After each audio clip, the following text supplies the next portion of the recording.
খুবেই এক অতব্য অৰণ্য আৰু ইয়াৰ পৰিৱেশটো ইমানে নিস্তব্ধ নিতাল নিজান যদি আপুনি দুখ ভাগৰ ক্লান্তত এইবোৰ ভুগি আছে এবাৰ মাত্ৰ ইয়ালৈ আহক চাওকচোন বাৰু ইমান ধুনীয়া বা আৰু এইখন ইয়াতে এটা উঠি চাব পৰা এটা সুবিধা এটাও আছে এটা বাংলো দেখিছোঁ আৰু গছৰ ওপৰত বান্দৰ অসংখ্য বান্দৰ বৃহৎ বৃহৎ বান্দৰ এই হ'ল ডিব্ৰুগড় জকাই বোটানিকেল গাৰ্ডেন আৰু যিখিনি নেকি শিক্ষাৰ লগত জড়িত বোটানিকেলৰ লগত জড়িত এই ছাবজেক্টৰ লগত জড়িত আহিব পাৰে এবাৰ ইয়ালৈ বহুত ধুনীয়া আৰু এইটো নেচাৰ্ছ ইণ্টাৰপ্ৰিটেশ্যন চেণ্টাৰ এয়া হ'ল ইয়াৰ পৰিৱেশ আপোনালোকে চাওক অলপ ভালকৈ এইডাল হৈছে এডাল খাচী গছ ইমান ওখ খাচী গছ আৰু মই এডাল এনেকৈ গ্ৰেপ কৰি দেখাইছোঁ মোতকৈ ডাঙৰ খাচী গছডাল আৰু ৰিচেণ্টলি আপোনালোকে হয়তো চিনেমা চাইছে বিদুৰ ভাই 2ত দেখাইছে MLA ঘৰৰ পৰা এনেকুৱাই খাচী চুৰ হৈছিলে এনেকুৱা এডাল খাচী মানে ভেলু যদি ধুনীয়াকৈ ইয়াত মাল হয় ইয়াততো মই দেখা নাই এইটো ডিব্ৰুগড় অঞ্চলত আছে যিহেতু তেনেকুৱা মাল মই অকণমান নলেজ আছে বহুত বেছি নলেজ নাই আৰু এই বস্তুটো মই ইয়াত দেখি পেলাই আপোনালোকক ক'ব বিচাৰিছোঁ এই গছডাল যদি আমাৰ যোৰহাট পশ্চিম যোৰহাটৰ অঞ্চলৰ পৰা গোলাঘাটৰ অঞ্চলত হ'লহেঁতেন এডাল আপুনি মিনিমাম 4 লাখমান টকা আপুনি এডাল গছতে পালেহেঁতেন আৰু এনেকুৱা বহুত গছ আছে ইয়াত এতিয়া আমি দেখাম কেমেৰাটো ঘূৰাই পেলাই যেনেকৈ এইডাল গছ আছে এইডালো চাওক কিমান ডাঙৰ গছ কিন্তু ইয়াত ক'তো মালৰ চিন নাই মাল হ'লে কি হয় একচুৱেলি ইয়াত ফুটা হয়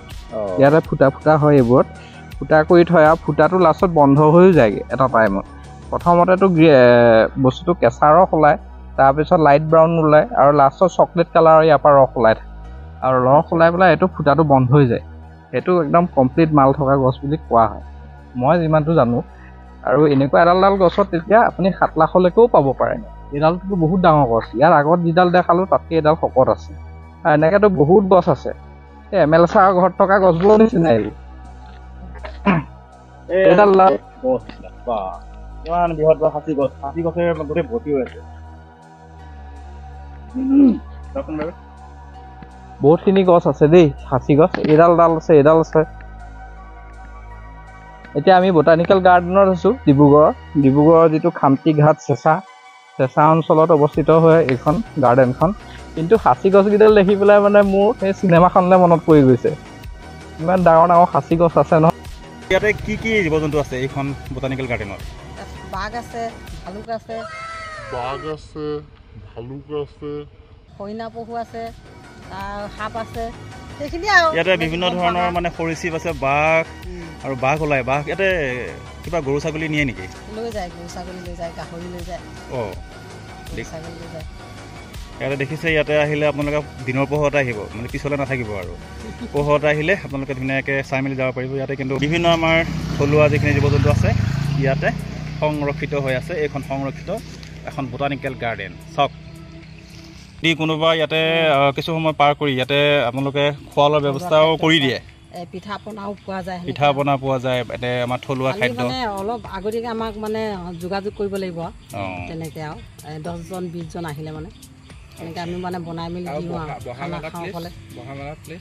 বহা মেলা প্লেচ আমি উলিয়াই দিওঁ মানে চকী টেবুল আছে